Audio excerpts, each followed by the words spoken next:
Why are you only wearing one sock? You guys don't believe me, he's wearing one sock. Look, I'm gonna show you. Where's my phone? I'm gonna make you edit this into the video. Oh my God. I'm gonna demand it. Look at that. Look at that. That's how he comes to work. Just missing socks. Like, I don't know. I don't know what I'm getting myself into. So today marks the first time we've filmed in the new studio officially from like a professional standpoint, or as professional as we could get here.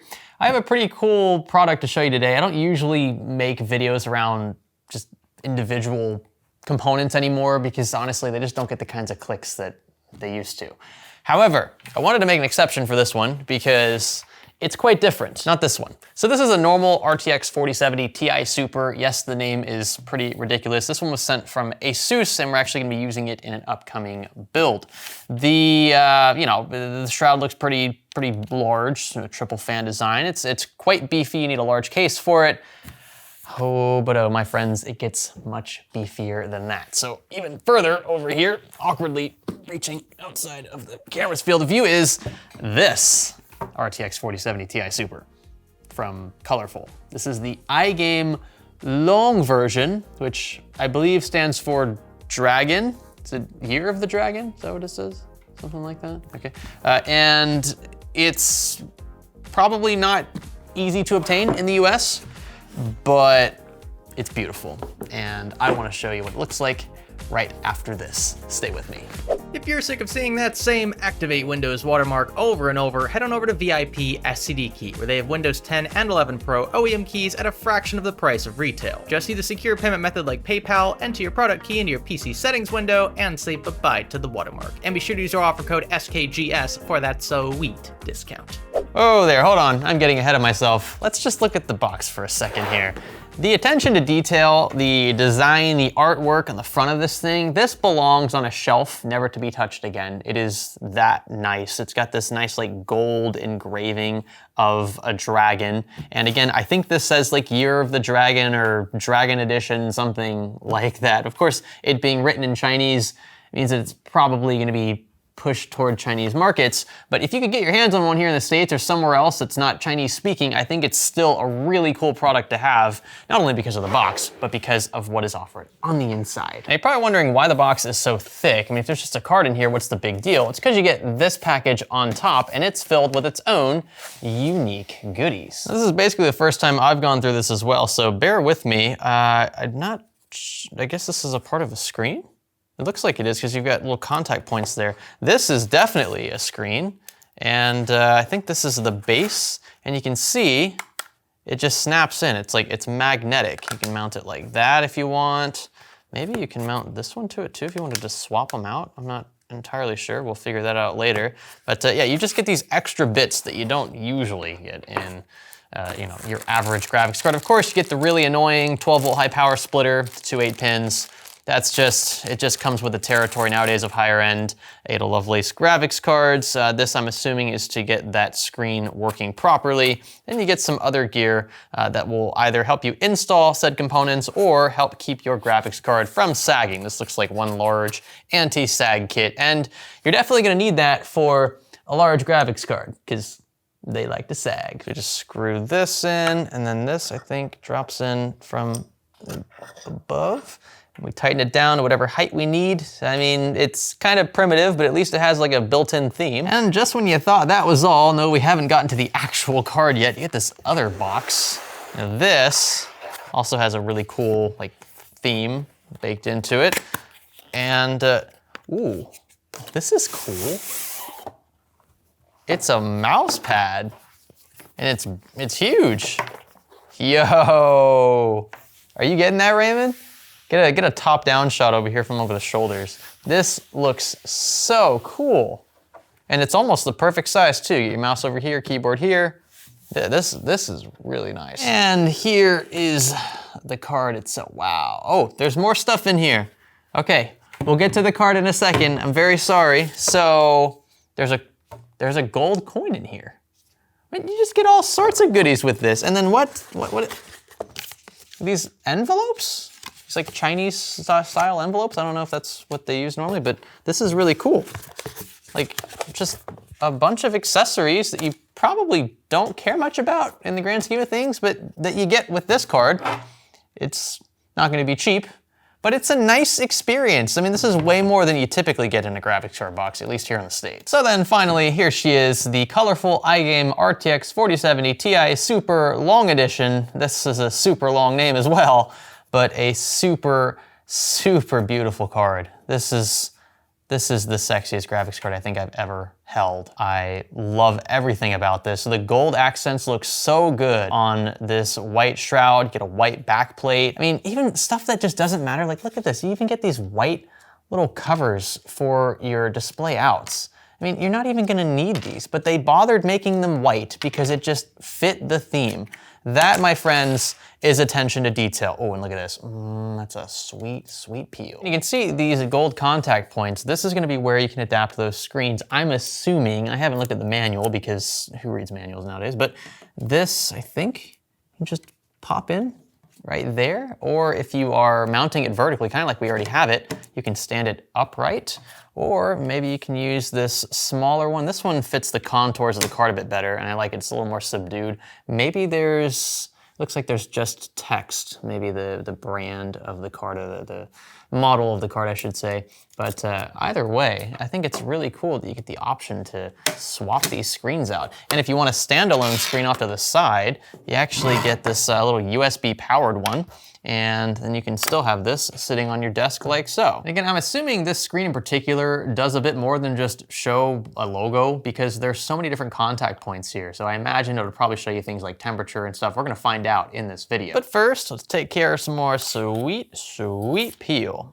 That is so good. It's also quite nice, they've included dual BIOS support. So by default, you get a normal BIOS setting and then a turbo mode, which I assume is going to boost your frequencies a bit. And it does look like this card can handle a bit of overclocking. There's probably already some baked in out of the box because the shroud is just so beefy. I imagine that the white coating in the fin stack is also probably dipped with like ceramic or something so that it can get rid of that heat, not hold on to it like most conventional paints would. But the fact that they've even gone so far as to paint the aluminum heatsink is pretty darn cool. But enough of the chit chat, it is day 2 now, and it's time to throw the system into a rig and see what it looks like powered on. In case you're wondering, this is what my rig currently looks like. I've got an RTX 4080 in here, a very beefy deep cool cooler, Intel Core i9, so I think a 13900K, something like that. So the only thing that's gonna change here is of course the graphics card, but I just wanted to give you a quick example of what a darker card looks like in here. I actually don't think it looks bad the way it is, and I'm not entirely sure if I'm going to leave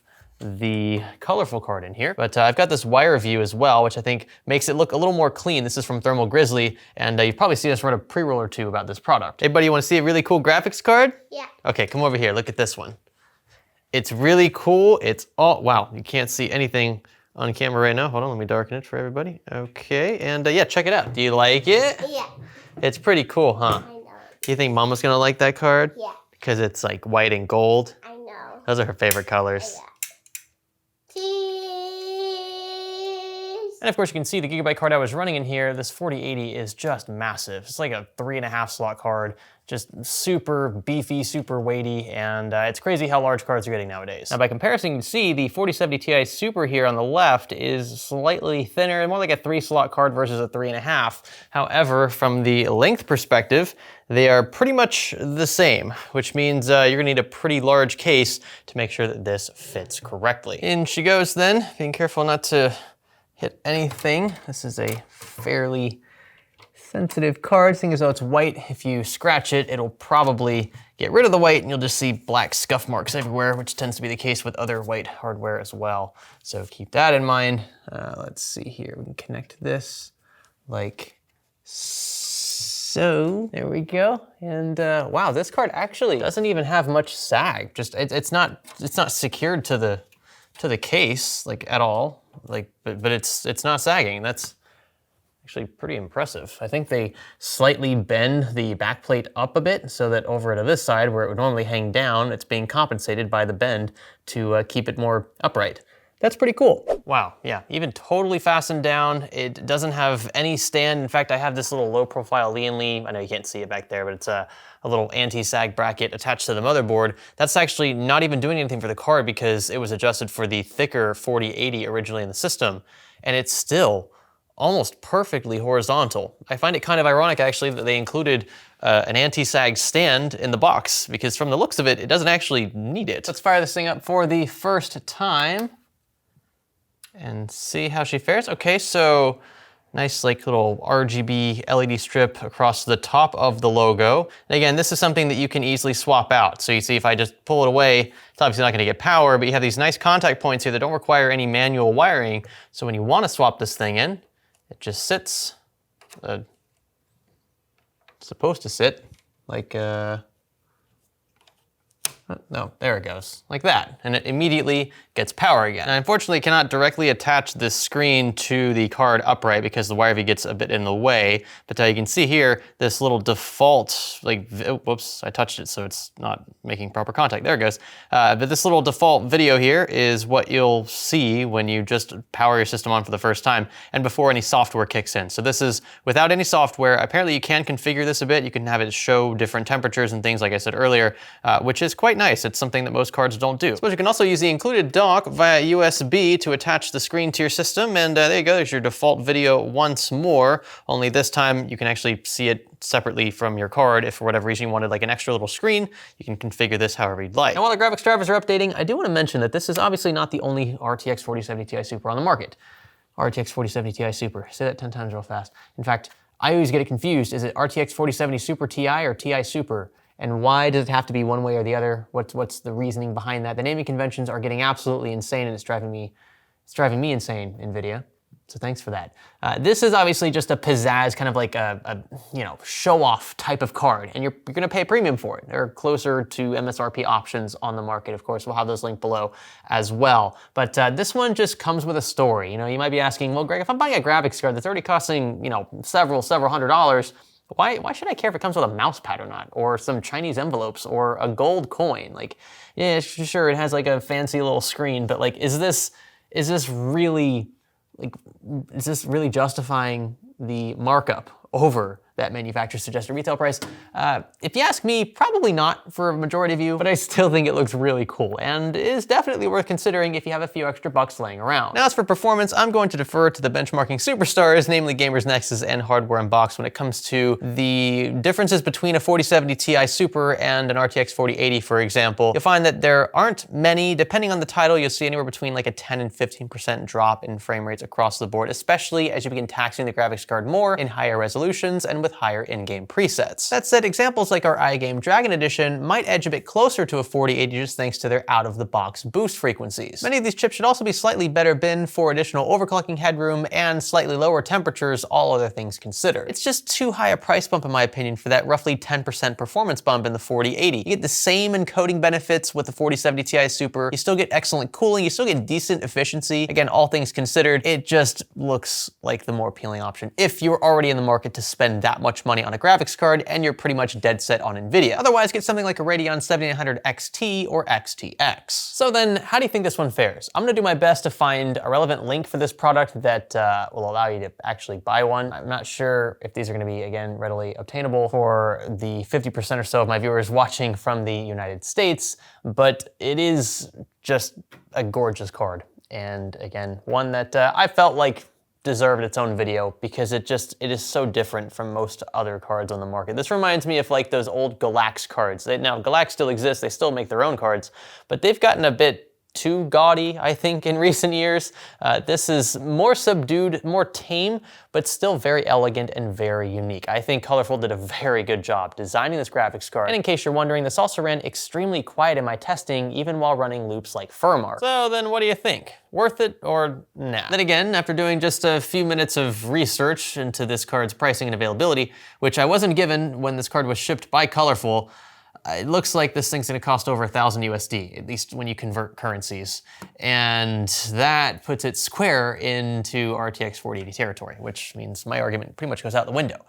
The argument, generally speaking, for 4070 Ti Super is still there, but for this particular model, is it worth the $250 markup? Probably not. I was feeling a lot more enthusiastic about this until I saw the pricing. Again, I don't really know how the pricing scales market to market. I know in the US, it's not a good deal. that it might be a good deal if you consider the price of a 4080 Super in your country. So at least do that bit of due diligence. I can only speak for what I see here in the States. I mean, I love the card, I really do. I'm still kind of in awe with just the whole unboxing experience. You don't usually get that kind of feeling when unboxing a graphics card, but $250 is a huge, huge wad of cash to swallow. I don't think I'm ready for it.